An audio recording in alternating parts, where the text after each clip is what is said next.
পটুয়াখালীর বাউফলে বর্ণাঢ্য আয়োজনে সনাতন ধর্মাবলম্বীদের অন্যতম বৃহৎ ধর্মীয় উৎসব শ্রী শ্রী জগন্নাথ দেবের রথযাত্রা অনুষ্ঠিত হয়েছে।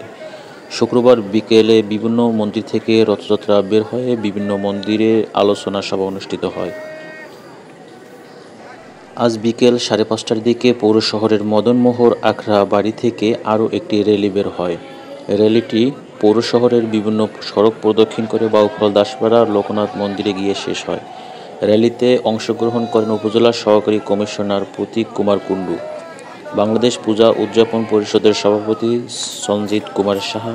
অপরদিকে এর আগে বিকেল 5টায় কালাইয়া বন্দরের ঐতিহ্যবাহী মদনমোহন জিউর আখড়া বাড়ি থেকে একটি বর্ণাঢ্য র্যালি বের হয়।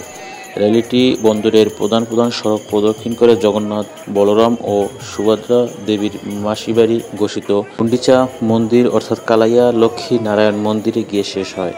র্যালিতে বাংলাদেশ পূজা উদযাপন পরিষদের সাধারণ সম্পাদক ও মদনমোহন জিউর আখড়া বাড়ি মন্দিরের সভাপতি অতুল চন্দ্র পালের নেতৃত্বে স্থানীয় সনাতন ধর্মাবলম্বীদের অংশ নেন। এছাড়াও বিকেল 4:30টায় পৌর শহরের শাহপাড়া ইসকন মন্দির থেকেও একটি র্যালি বের করা হয়। হিন্দু, বৌদ্ধ, খ্রিস্টান ঐক্য পরিষদের সভাপতি জীবন কৃষ্ণ সাহার নেতৃত্বে আয়োজিত র্যালিতে বিপুল সংখ্যক সনাতন ধর্মাবলম্বী অংশগ্রহণ করেন। র্যালি শেষে বিভিন্ন মন্দির প্রাঙ্গণে আলোচনা সভা অনুষ্ঠিত হয় এবং ভক্তদের মাঝে প্রসাদ বিতরণ করা হয়।